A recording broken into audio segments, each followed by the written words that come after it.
Well, this is your boy Bobby G. I'm back at you. This is our second little video journal together. And for that special occasion, I want to do a little parts casting for you. And it's not just going to be your run-of-the-mill parts casting. It's going to be a special tribute to a guitar that I think is well deserved. A 1961 Fender Jazzmaster in my favorite finish, Olympic white, that aged beautiful Olympic white with that reddish tortoiseshell pickguard thingy looking switches all over the place. It's a bank breaker. I've already ordered the parts. I'm eating ramen noodles, but I'm proud of that, folks. It's a sacrifice I'm making for you to share my knowledge to the guitar building community in YouTube and beyond, the whole world. So please, relax, enjoy yourself, and let's do some parts casting together like a family. I'll see you in a minute when those parts come in. Thank you. You're doing it. Okay, folks, so we decided we're going to do the parts coming in videos and like a couple different parts because being this guitar has been sourced from, pretty much globally, parts will be coming in and out, all through the process. So this is the first parts video here. Some of the domestic stuff came first, of course. We got the Clusons for the back, which that's the tail in itself. This is the tail piece. Came in the package. Now, generally, this is supposedly the Japanese assembly, but generally, I've bought a million Fender parts. It says, they're made in Japan. The back. This doesn't say that. This is California. I'm not saying that this is made in California, but I'm hoping it is. It looks like it's the vintage specs and everything. Because I got, the whammy bar. That the Jazzmaster has that whammy bar without the serrated edges. So I'm hoping it fits there. I know there's a difference between Japanese and I don't know. I don't think there is actually with this. This definitely looks like vintage specs to me. Got the screws. This is actually from the Colonia Home Depot. It's one of the greatest screw selections in the whole world. Believe it or not. Number 5 1-inch screws, and I got a nice zinc finish. Oh, that's perfect specs. This is $1.18. This bag. This is the exact screw that Fender used. I think they might have used chrome, but that zinc finish would look perfect with this beauty chrome. You know what I mean? Yeah, this is great. All parts. You know what I mean? Going for that. What you want to do for the 61 is make sure that you got. See if I can get a good shot of it there. You see the threaded saddles there. You can't really see it with the change in lighting. Doesn't really change in mood. Threaded saddles, folks. You know what a threaded saddle is. Still failing to get it. But anyway, you know what I mean? You want to get those threaded saddles, and you want to make sure that it's the specs, got the cups and everything. That's good. A couple pieces came in for the electronics. This is the bracket that holds the pots for these rollers. Which is a screw on, with pot screws. It goes sort of sideways in the pick guard, which is good. This was something that, as a cheap guy, was a concession that I purchased. It's actually a real Switchcraft switch. I probably, for the $5-6 that I paid for it, I could have gotten the same, visual functional thing from overseas for, probably 40 of them, 50 of them. Anyway, it is what it is. It's the real deal. I kind of wanted it because that was like the novelty of this particular guitar. And of course, it comes with these little number 4 sheet metal screws, the little tiny guys, nubs. But I got the actual spec ones, the Albany County fasteners. That's also, I believe, in Sayreville. Stop by there. Got some of them. Those are the 1/4-inch ones, which is the kind of Fender used. Just gives a little bit more stability. And this is it, right? This is the body of the guitar. Now, comes like this. I went for price, you know what I'm saying? I found a guy, he's in Singapore, he's making the coolest Jazzmaster bodies at the best price. Nice hardwood. I only sold it once. I'm just making sure it wasn't broken. I don't want to make a video of me cursing like, hey, this is piece is cracked. But luckily it was. Ugh. Get out. This is gorgeous. Comes very well packaged, well done, and there it is, folks. Solid wood, no blemishes. That's just a little mark there. It's wood is solid. It's gorgeous. Look at that. laminated. Is it 2-3 pieces, maybe 4 pieces, but we're gonna, you know what I mean, give it a solid coat. We're gonna, you know, get a little filler on there. So look at that. Oof. Just taking it in for like the first real time there. That looks nice. So happy, very happy with what we got so far. And you know, so far the cost for the parts has been around $365, something like that, all told and said and told. I mean, not bad considering. You know, I'll probably need another $20-$30 parts down the line. I'm using probably like $50-$60 worth of parts that I got in the parts drawer. So, you know what I mean? I got a bunch of, a couple years ago, I got a whole auction lot of about 5-6 61 era plates. I think I paid $10 a piece for them. They're, you know, for you to use one of those for this guitar. So that was a nice little, you know, bonus there. And blah, blah, blah, blah, blah, blah, blah, blah, blah, blah. So, part 1 of the parts video. Cool. Moving along, running along. The body. Now, the body actually came sanded pretty well. I mean, I was really surprised how I finished this thing was. I mean, there's nothing really to complain about as far as, like, you know, messed up corners or anything. I mean, there's a couple little, you know what I mean, tiny bumps and bruises, like on the horn. Like right here, I saw something right there. I mean, but that's really, I mean, for like the price I paid for it, I mean, it's an excellent body. And so this is where we're going to start prepping the body. And it's going to be, first we're going to give it a quick once over with this. We're not going to go too crazy. You know, we'll get a little foam sanding block, and we'll go over it, you know, make it, you know, very smooth to the touch.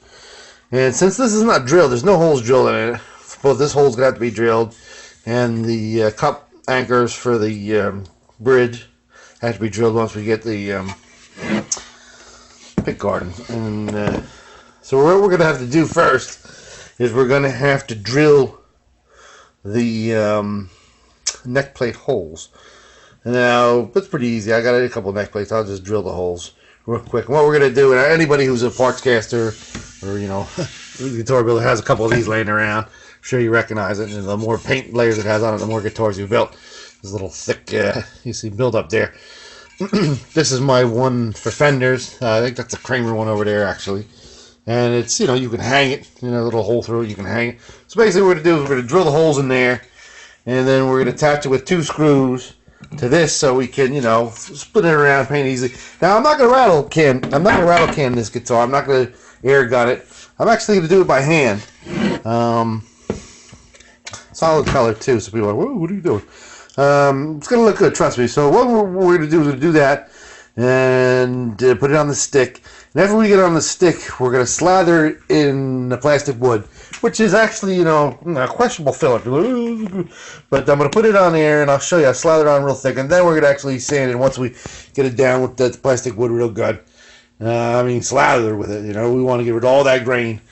And then I'll probably hit it up with some kind of sealer, and then we'll start doing the solid colors on top of that. Okay, so we'll check in after we've got it on the stick, and we got a coat of plastic wood on it. Body. We just finished putting the plastic wood filler on it now. Basically what I did, talking about myself because I'm 3 people, something special, is we just took, like, we're wearing these little gloves here, and we just smeared it into the grain, going with the grain basically, sometimes against it, you know, when you see, you know, obvious, like, you know, grain. The grain's not very high on this particular guitar. So basically we just smeared it in there real good after giving it, you know, a basic sanding to 200, even though it came very smooth as it was. And so what we're going to do now is we're going to wait about, you know, a day for it to fully cure, to dry. It's actually, you know, sort of like a ashy kind of, you know, this plastic wood is, you know, sort of like a powdery kind of thing, you know. It's not like Bondo, you know what I mean? So I'm going to put a sanding sealer on top of it, you know, just to basically give it that solid look, you know. And the sanding sealer should bring out a little bit more grain. and then we'll sand it again, and then we'll start doing the colors. So the body's coming along, and we'll just keep on. This actually was a real heavy body, I guess, because I used this. This is like coming to the end of this the paint stick, because it cracked right through, and I had to drill holes on the other side. So here's what it is. Let's keep on rolling. We're back. It's the next day. I just wanted to kind of show you what I was talking about. If you see, it's perfectly dry and smooth. It's like perfect. It's like a pasty, like sort of got real good in here, because this is real hard to get that sanded perfectly. There's always like grain in there, and it looks great. It's perfectly level and plain. And I mean, both sides. I mean, you can see. That little coat. Really, got rid of any trace of grain, so it's a solid thing. And so what I'm going to do is I have a piece of like cotton t-shirt here, and just take this old t-shirt and I'm going to wipe it, clean of all the dust and everything, make sure it's totally smooth. And then I've always talked about this brand of paint. This is old Benwood. It's like a Benjamin Moore product. It's been discontinued. A couple years ago at a swap meet, I got like a whole inventory. If you look at the date on here, you can barely see it. This can is from like 1999. See that? It's actually 20 years old, this can. Anyway, so I always say this old colonial, looking dude on there, man. And if you look at this colonial dude in his little workshop, my man actually is using his own paint with the colonial dude on it. He's styling and profiling. You know what I mean? That is a slick move, my man. That's good, man. So what I'm going to do is I'm going to paint it with this. I'm going to let it dry as per instructions here. It says like 3 hours, but, wait a little bit more than 3 hours. And then we're going to come, sand it again. If it's still, messed, we might, give it another coat of that. Should be okay after one coating, and then after it's smoothed out, we'll get the colors going. So there we go. And I just want to remind you, peace in the East. There it is.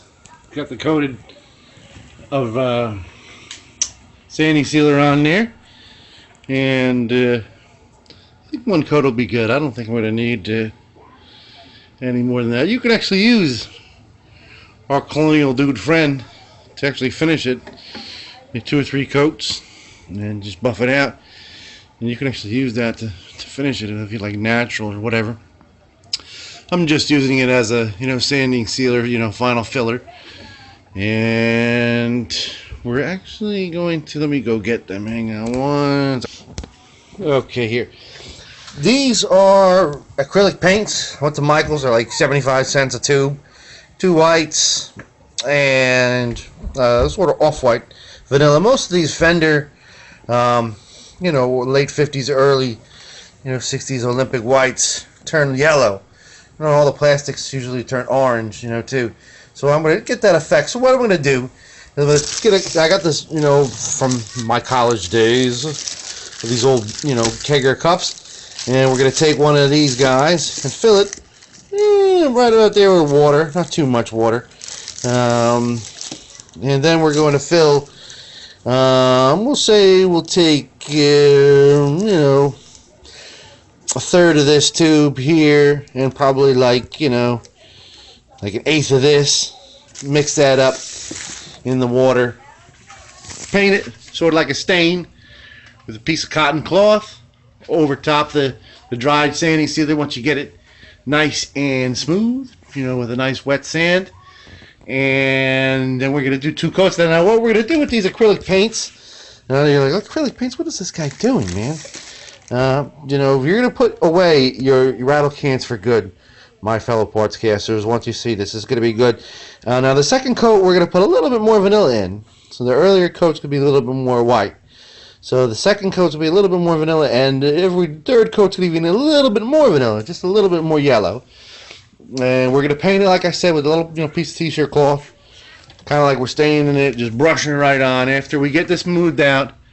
And then we're going to give it a nice clear coat. And you're going to love the clear coat. So Stay tuned, folks. Appreciate it. We'll take a look after we get the color gone. Folks, here we are. We got like 5-6 coats actually of that white on. I just wanted to get, a solid color. And you can take a look at it. Actually, it looks like, a little bit rough.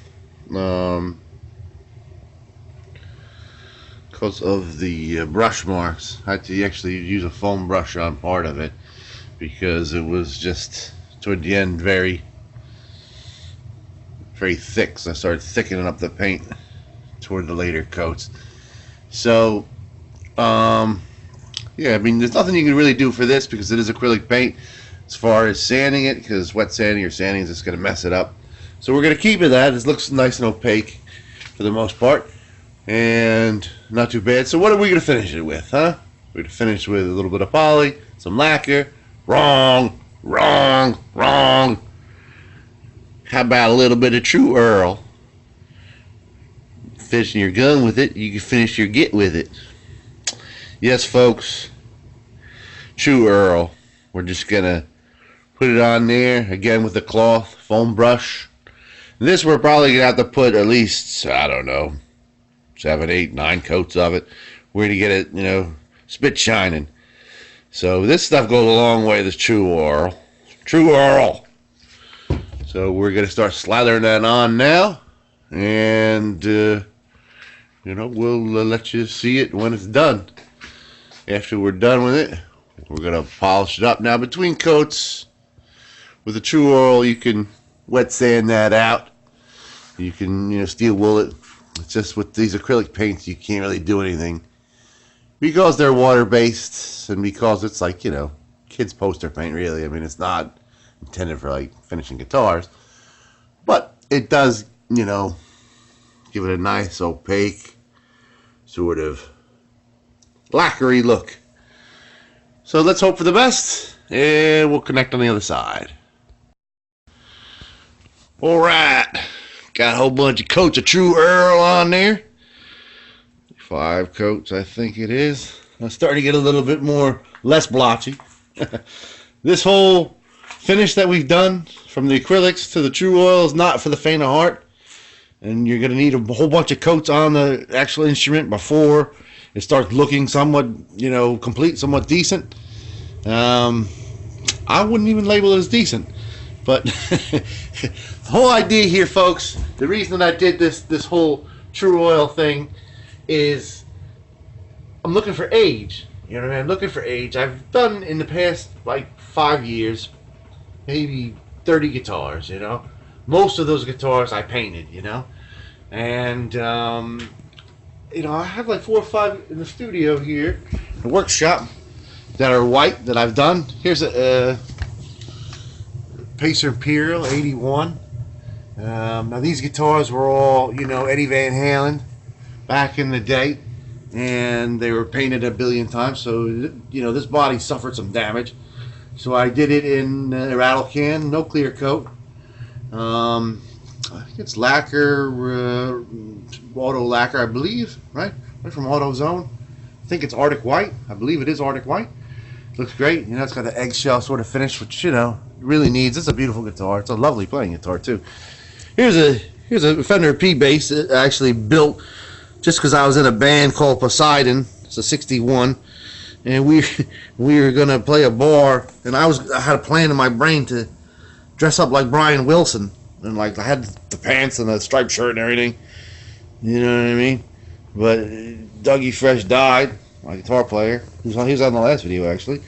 He died, and we never played the show. So it's actually taken on a little bit of yellow. That's done in poly. That's done in polyurethane. Nice shiny guitar. It was a cheap thing, but it was just a gag. But it actually turned out to be a. And this, speaking of white guitars, this is a Beach Boy guitars. This is what I call Al Jardine. This is a 61 Strat, you know what I mean? The classic staggered pickups, 3-way switch, yellow plastic, which is something that we're doing on this project. But look, you know what I mean? It's finished in, I believe, with 1 clear coat, Olympic white, straight Olympic white, same thing Fender used. rattle can. Everything you see is aged. You know, the knobs are aged, clay dots are aged. You know, the neck is yellowed and aged. You know what I mean? The whole thing is aged, but the paint, perfect. Lily white, folks. You know what I'm saying? See that? They got yellow age on everything. Every which way in this guitar is yellow. And the neck, clay dots, blah blah blah blah. So, you know, break up the monotony a little bit. Let's get a little bit of a yellow in there, and an authentic looking aged guitar. You see all these Olympic whites, and even the Sonic Blues from that era. You know, they're all yellowed beyond recognition. So that's what we did. It might get to the point where I'm done painting and I strip it down, paint something else. I was thinking of black last night because I got 2 cans of black lacquer, and I didn't really like the white. Peace. Folks, little sort of late True Earl process video for you real quick. You know, it's an unforgiving sort of medium, the painting, but once you get a lot of coats on it, you're going to want to sort of start laying it down horizontal, down flat. You know what I'm saying? In that, I got to just, you know, right on the side of the countertop there with the quick grips. And, you know, now sort of like just sort of congealing. And you see all those little, you know, up and down sort of, you know, strokes for the brush from the gravity are sort of evening it out now.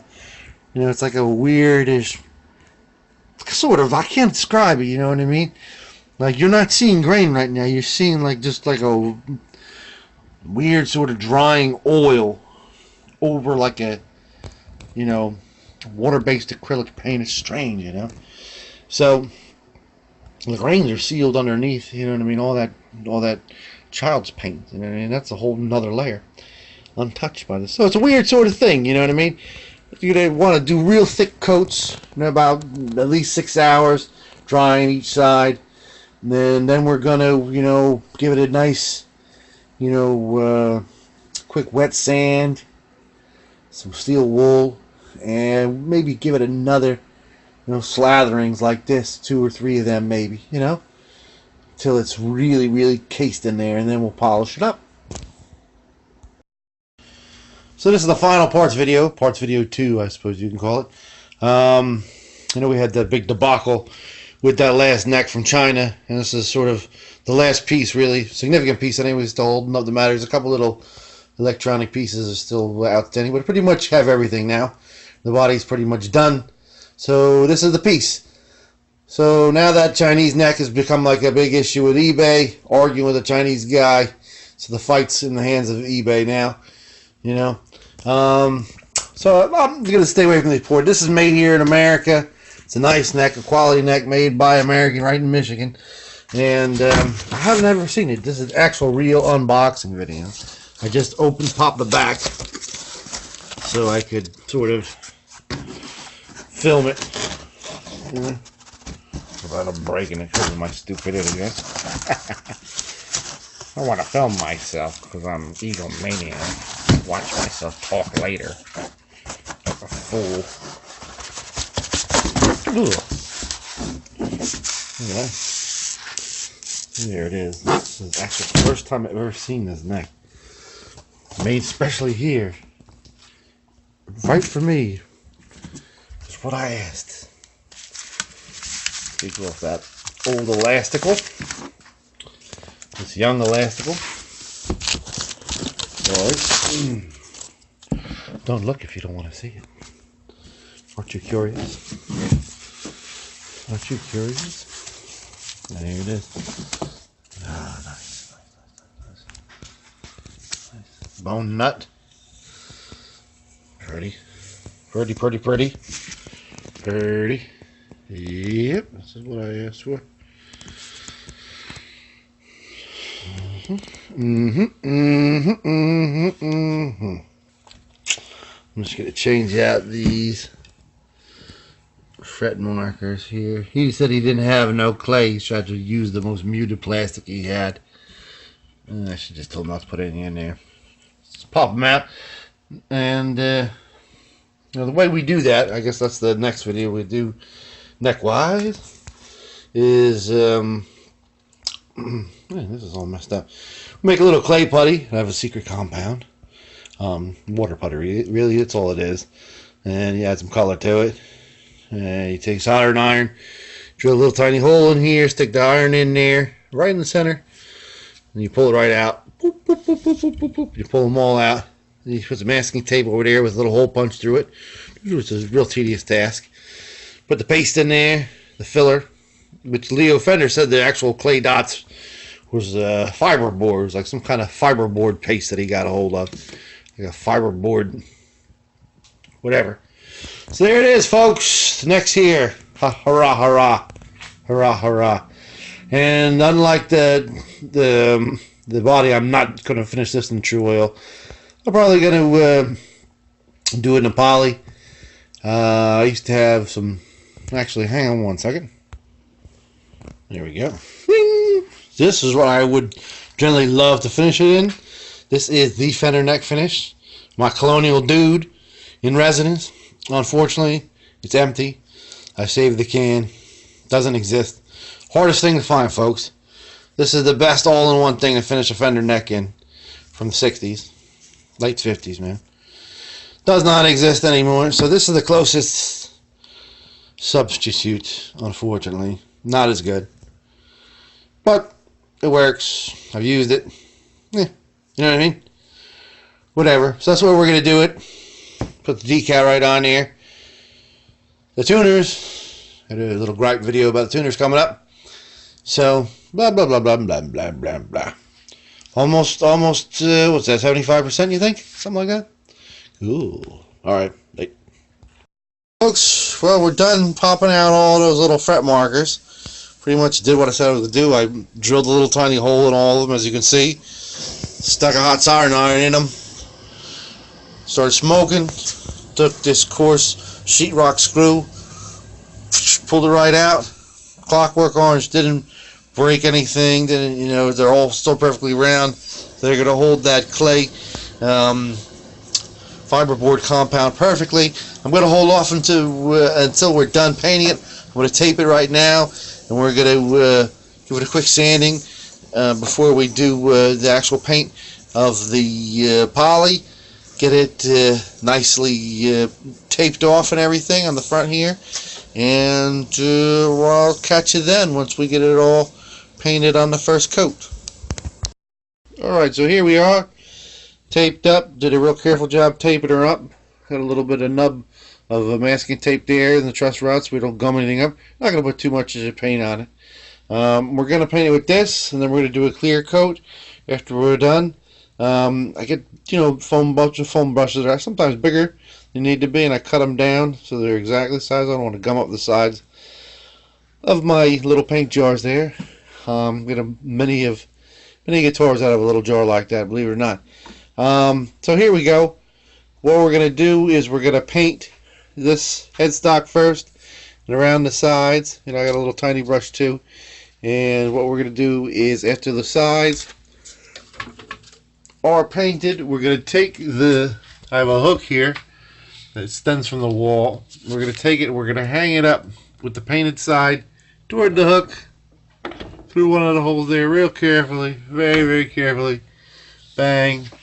And there it is, folks.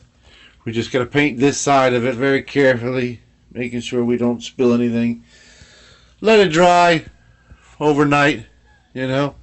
Maybe give it a second coat tomorrow. Hit it up with a spray. And let's do that now. Wish me luck. No streaks. Folks, so here we are. We have 2 coats of poly on it, front and back. Can't really see it. But anyway, doesn't matter. Take my word for it. I'm not going to lie to you. So we're not going to put any more poly on the back. We're just going to wait for it to dry, and we're going to seal it. And what we're going to seal it with is actually another surprise. This is a rattle can, bottom of the basement, Walmart product. Rust-Oleum actually makes several different versions of this. There's a version they make for Home Depot, which is a little bit different, which is not as good. The Walmart one comes in like 2 different cans. Pretty much they have semi-gloss, they have clear, I think they have satin too. This is my go-to. This is my go-to gloss, really. I mean, I don't know what the hell it is. It's all kinds of chemicals.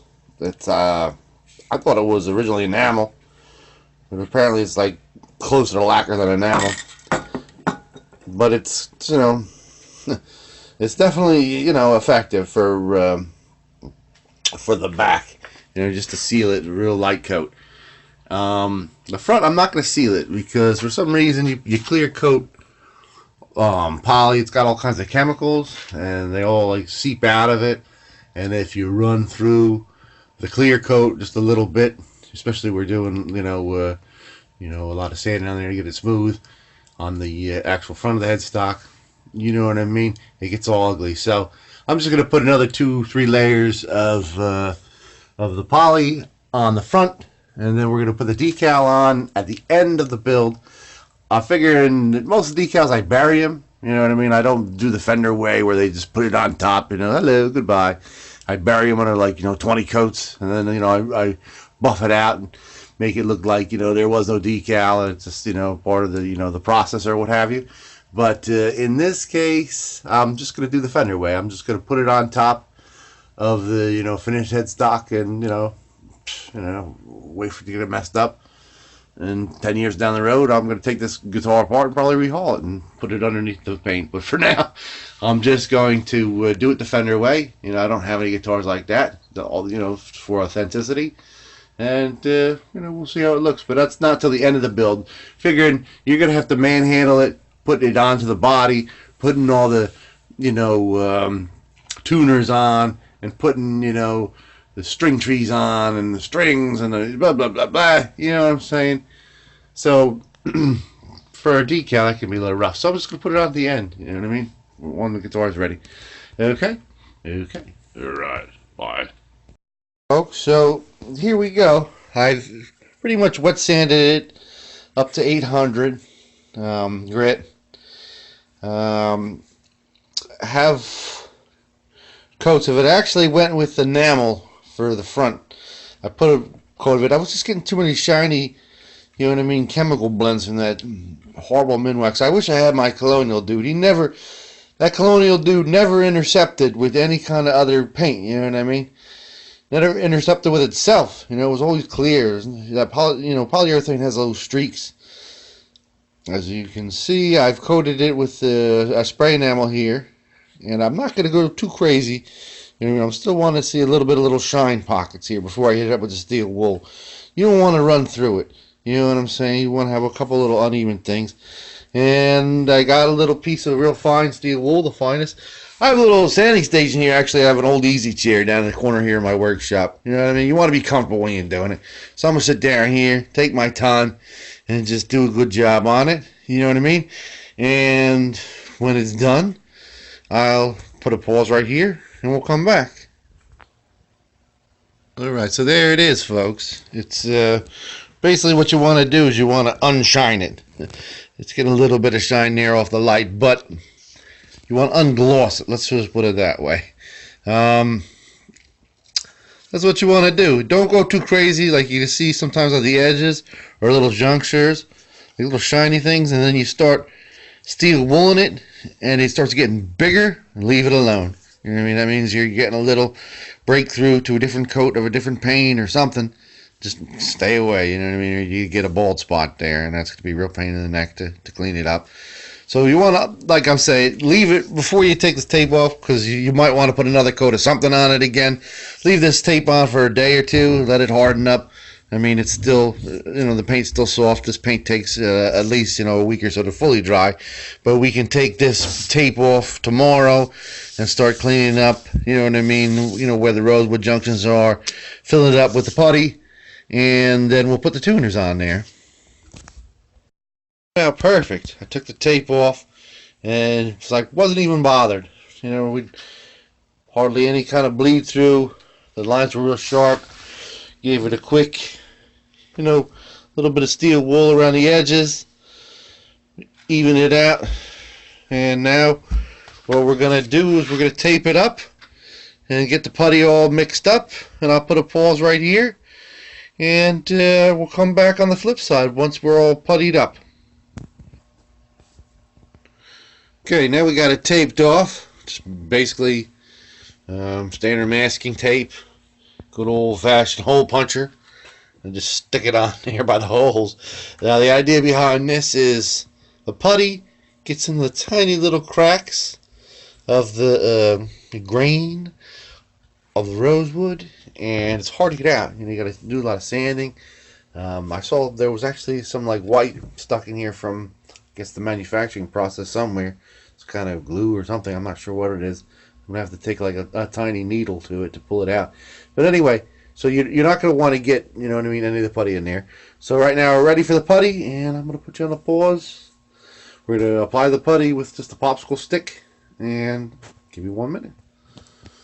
And there you go, filled up. We got a little bit of the mixture left, so we can eat that for breakfast tomorrow.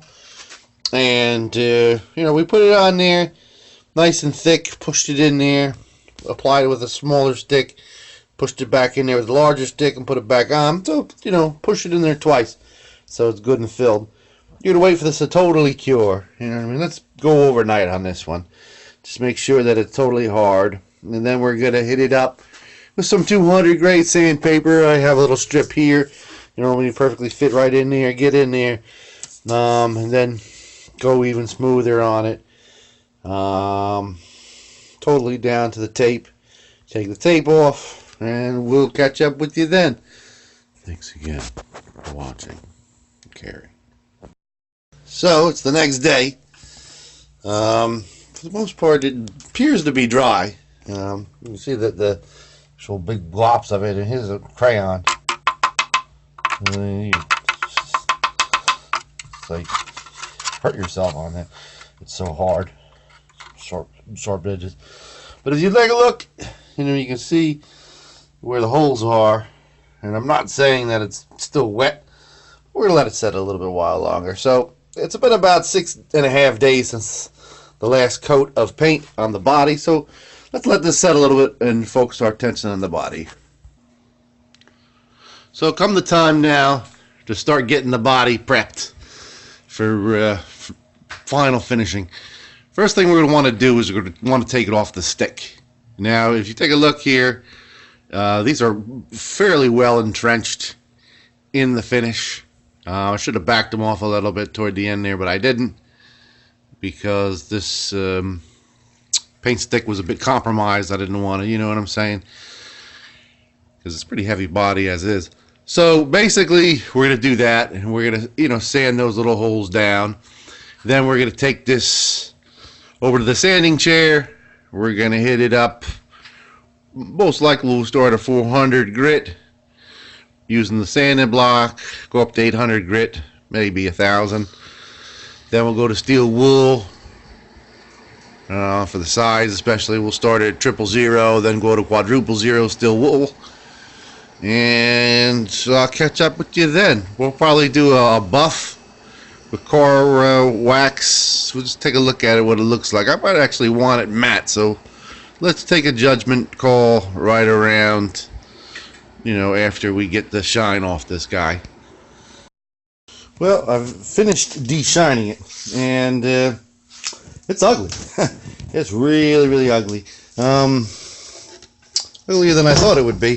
I mean, from afar it looks good, like a you know, old body or something. But there's a lot of little. See, there's like a little pocket here that opened up when I was sanding it, and there's a couple little other things. There's a lot of chemical sort of swirls and stuff. You can see strange, like little, you know, chemically like things all over the place. So I'm going to touch it up a little tiny bit of a very thin true oil here, and a couple other little places where it's sort of they're like these bubbles, I guess, and the runners and things like that. Just strange little things with the true oil, which are really ugly.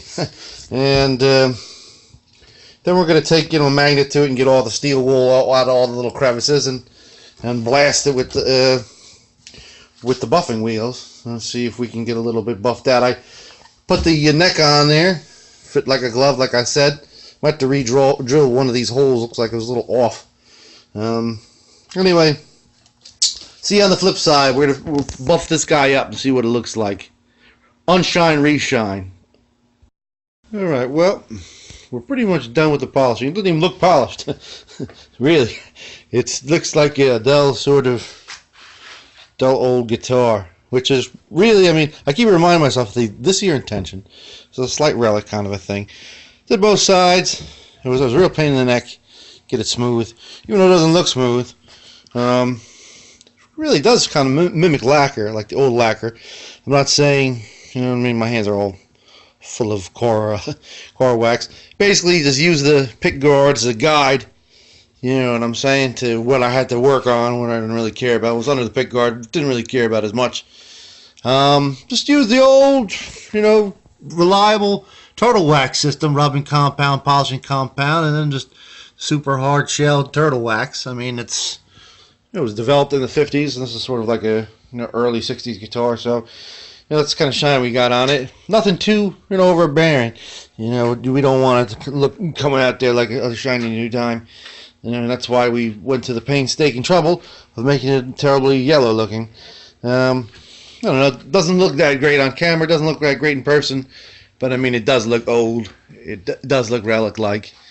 And I think once it is assembled, you know, completely with the guitar, it will look great. So, if not, look, we can strip this down, make it black, do a sunburst, whatever you want, man.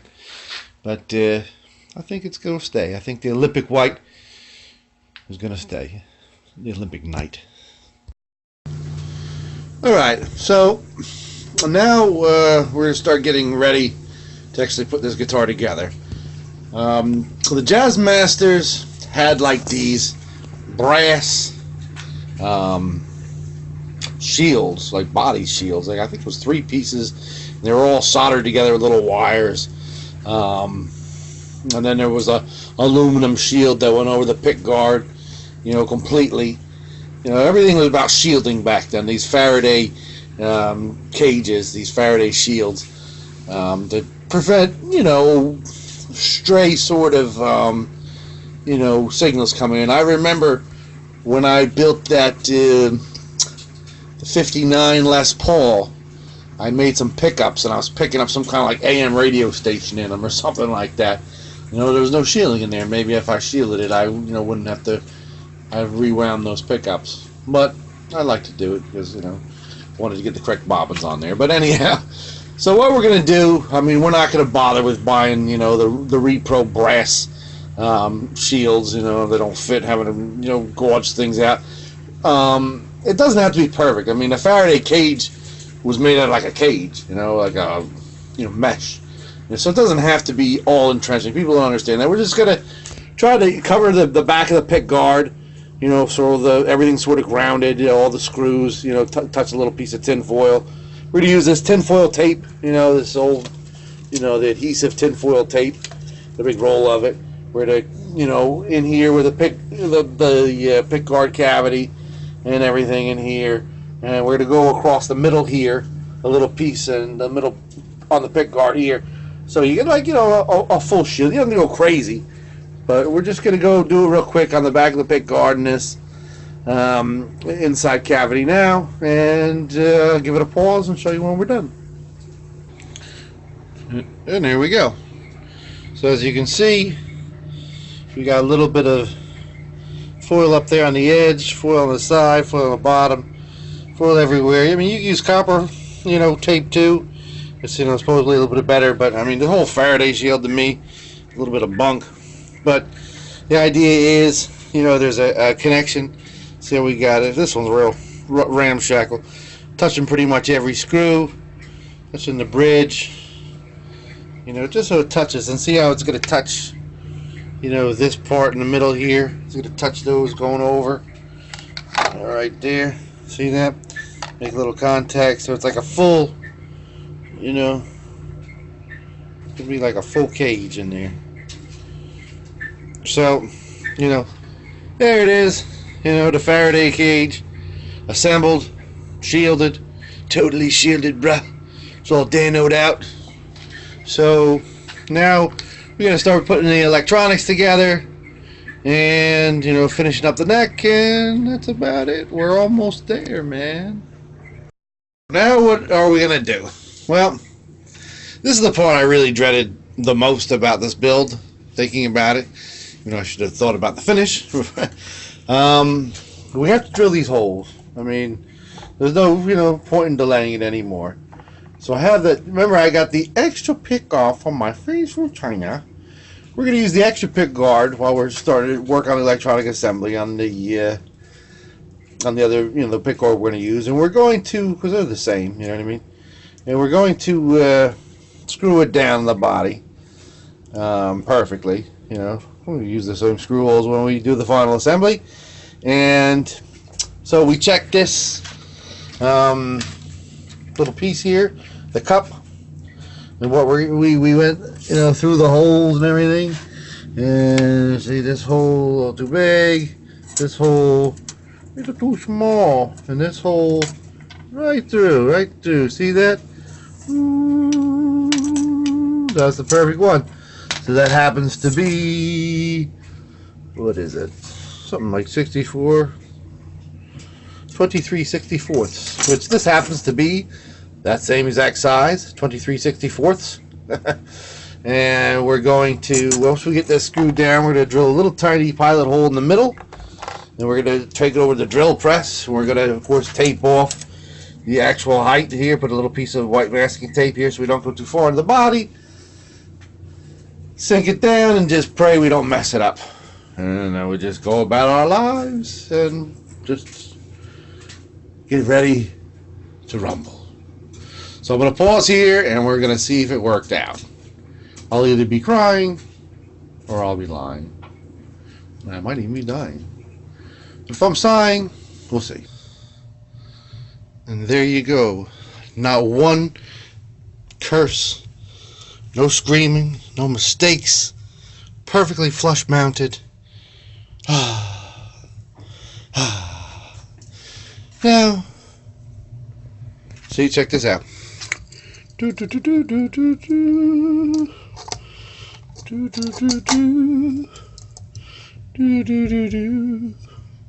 Threaded saddles, boys. See, I can never get those threaded saddles, man. Isn't that weird?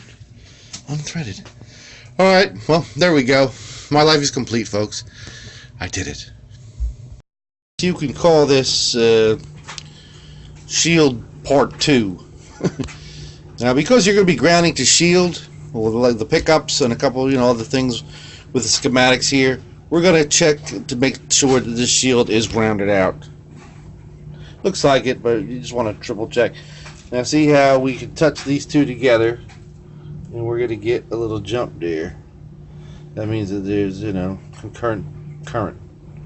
So we just touch here. See that? We're grounded. Got a little current going. See that in the bottom here? We got some current. Over here we got some current. We're currently carrying over here. Over here in the boonies, it's current. We're all currented up, man. So there you go, man. We're shielded up, bruh. Part 2. Brings us back to the neck again. Same place we were last time. Now that the body's pretty much done, caged and sort of polished a little bit, let's get this guy done. So what we're going to do, we're going to start by rough sanding these, maybe 100 grit, 200 grit, and get it down to tape level and peel off the tape, and then just file it back a little bit with some steel wool.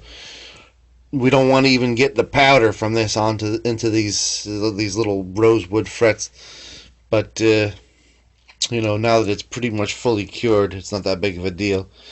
You know what I mean? It's still, you see little dark impressions where the actual recesses are, but I don't think it's really wet anymore. I mean, it's got at least that 48 hours. So let's do it. I'm going to put a pause and we'll come to the flip. Alright, there we go. A couple more calluses more, and we got the correct looking inlay markers with the clay compound, totally dry. Now we just pretty much sanded and steel wooled right to grade, totally flush. We haven't cleaned with anything, so we're going to have to clean it for now. I mean, there's a lot of stuff, little particles. It's a pain in the neck getting these totally level, because that stuff is as hard as Bondo. You could use Bondo if you wanted. I mean, use a variety of things. This I find to be very hard. My own little secret compound. It looks great. So especially in here, there's a lot of dust. That got through. We're just gonna clean with this old-fashioned furniture polish. You know what I mean? Look for one that conditions wood and cleans it. You're not necessarily polish. We're looking to more to clean it, because we're not gonna use this. I mean, it's the whatever, blah blah blah. So I'm gonna go ahead and spray this down, clean it off, let it dry, and I'll see you in a flip. Alright, so we've given it a nice good cleaning, and it's really, you can see that all that crap is gone that was stuck in all, the dust and powder and stuff. Just cleaned it twice, you know what I mean? I didn't get any on the urethane, in the back, because it's still not completely 1000% cured, and this is, some kind of, Dollar Tree chemicals. I don't know what the hell it is, you know what I mean? But it does a good job on the rosewood, which is, seeped it up, just ate it up. We're gonna let it dry about 10 minutes, and I'll be back with another surprise for you. So we let it dry for about 15 minutes, and I get the light down here. You can see it's starting to look a little bit pale. You know what I mean? It's like when you use it on your furniture, right? That first couple days, you're like, oh yeah, it looks great. It's like a brand new piece of furniture. By the end of like a week, looks like the same shit it was. You know what I mean? Before you put that Dollar Tree polish on there, right?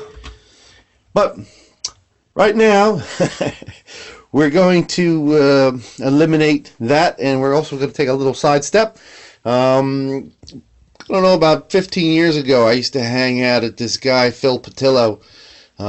He a couple of blocks from where I had an office. He had this guitar studio. He was actually like a renowned luthier, but I knew him, in his autumn years, and I hung around the shop a lot. I'd bring guitars that I bought to him. He was a real cool guy.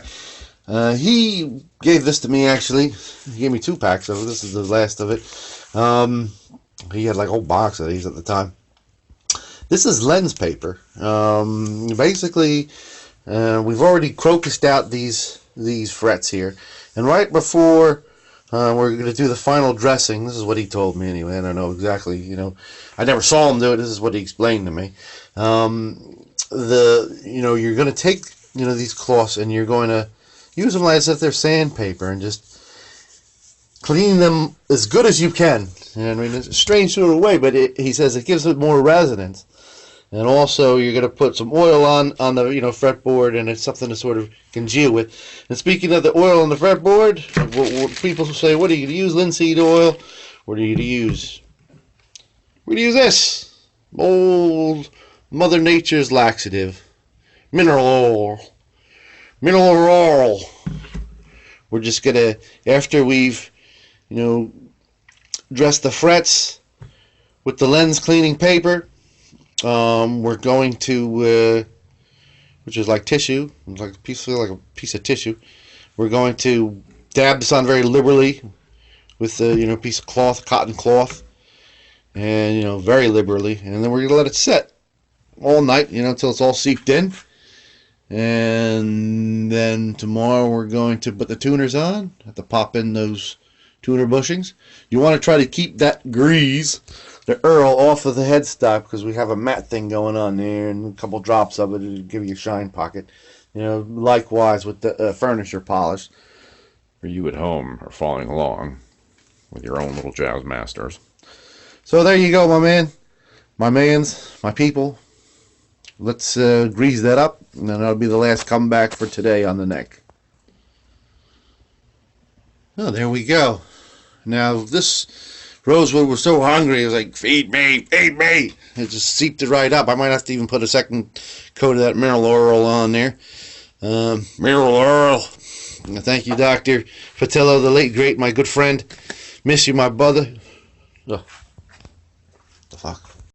Folks, so here is a sort of a pre-electronic assembly video here. I don't know if I'm gonna actually join the body and the neck before I put the electronics in on the pick guard. I'm still thinking about it. But one thing I'm going to do right now, because I can do it, or very shortly, is that in the original Jazzmasters, there was Fender had on the brass shield these two sort of foam rubber, cushions, one here, like running parallel behind the pickups. Okay. You can buy them online from Fender. I think they cost like $6 a set. So you're talking about $12 for the guitar, and plus shipping. You're talking about whatever. Home Depot, about $2.35. That's including tax. This is window seal. It's foam rubber, perfect size. Got a little adhesive strip running out the back of it, like perfect size. You know what I'm saying? Perfect size. So I'm going to cut, 4 pieces, little tiny pieces of fit right here. Between these sort of, where it screws down, and just so the pickup can sort of rest on it as it is lowered up and down in its humble pickguard cage. Its little shield. There we go. We got the body and the neck joined. Got that notorious neck plate, which we just complained to you about, on and rocking. So it went together perfectly, out of hitch, no problems. Looks good. Let's see if the pickguard falls into place without a hitch. See those things snap right in there. See that? Fits like a glove. Like a glove. Now this is just the Joker pick guard. I'm pretty much done the electronic assembly. I'm not going to show you guys my electronics, to be honest with you, because I know a lot of people are realists. I want to have the bumblebee caps, man. Drop D, all that wax paper stuff. Look, I want the vintage circuitry with modern, modern components. I don't want to be using that old stuff, cloth wiring and stuff like that. Hey, if you dig it, dig it. I ain't saying nothing wrong with it. You want to give me one that's made with that, perfect. But, I have certain wires and bulk stuff that I've gotten, from the late 60s and 70s, which is just great stuff, which I use for all my projects, and that's just where it is at. So, I'm going to put the electronics in now. One thing you want to do when you're doing these 60s models, I'm not going to bother cutting the other one right now, is you're going to want to do that little nub in here, line up perfectly with here, because there's always that little tiny nub in the truss rod at the heel model, right there, so you can get a screwdriver in there. Even though that was impractical and nobody really did it, it was a little nub there. All right, nubbers. See you with my electronics in. Put the electronics in. Then we put the decal on, then we put the strings on, string tree. We can actually put the bang, bang, we can put those things on too. So I'll see you when everything's on. We're all on there. Here we are, folks. Done at last. Tribute to a little bit of Americana. It came out great. Sounds great. I had to say, two of the hardest things about this guitar to do was the finish and the electronics. Oh man, part of it was my fault with the electronics because I used a lot of cheap stuff and I just sort of had to go through component after component to see what worked. Got those single lines on there, looking good. Beautiful neck. Got that plate. Got that old finished look. It's a little bumpy now because I had it sitting on like a piece of plastic for a couple weeks, drying on alternate sides. But man, that looks great. And it really does sort of have the feel, the neck of like a lacquer neck, man. It really is like a nice neck. I love this switch. A lot of people talk about the Jazzmaster. This thing pretty much puts it into like a You know what I mean? A treble cut, and you know it's got a real deep cap on there. And I actually made it a little bit deeper than it should have been, but it sounds great. I like it. I like it. 3-way switch. Lots of noises. That's why I need that shield. Like those knobs. Look on the workbench now. I'm actually doing an Explorer, 59 Explorer, and a Fantasy Firebird at the same time. A Firebird, like a fantasy model, you know. That's what I'm up against. So here we go, the 61 Olympic White collection, in case you haven't paid attention.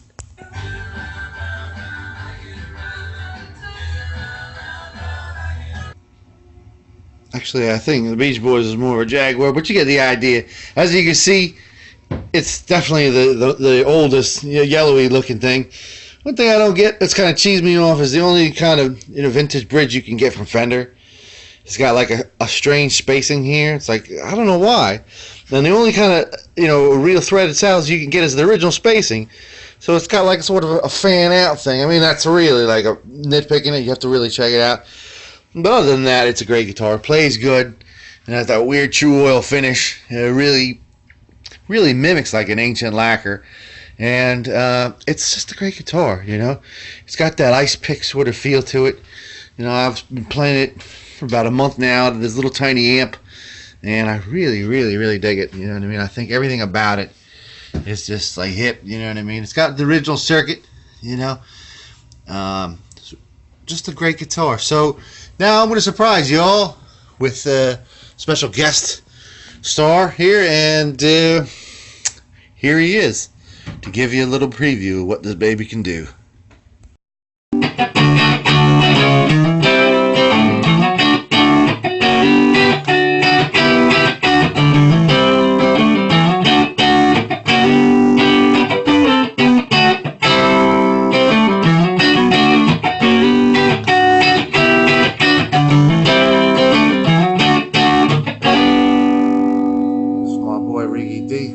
That's the neck pickup, right? That's the neck pickup, yes indeed. A little bit of crunch. We're gonna add a little crunch. Now we're going game. Bridge pickup. Turn her up.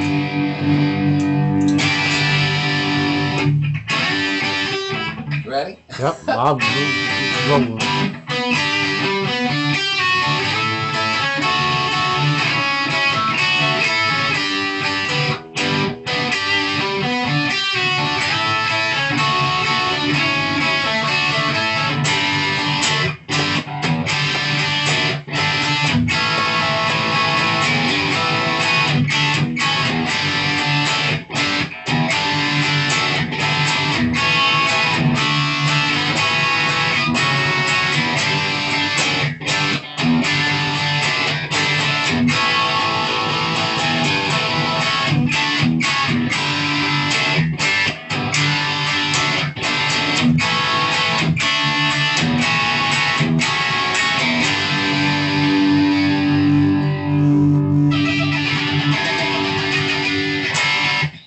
Nice. And we'll pause. We got Jazzmaster Dual. We got the soap bar pickups.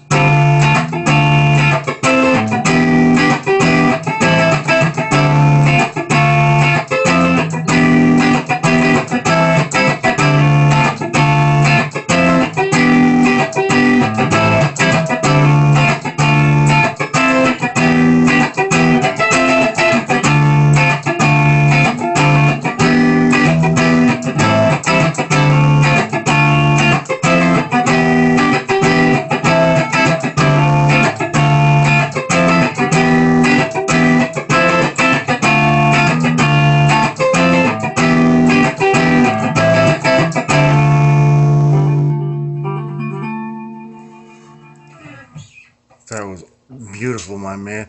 I appreciate that. God bless you, my brother. And that's that. 1961 Fender Jazzmaster.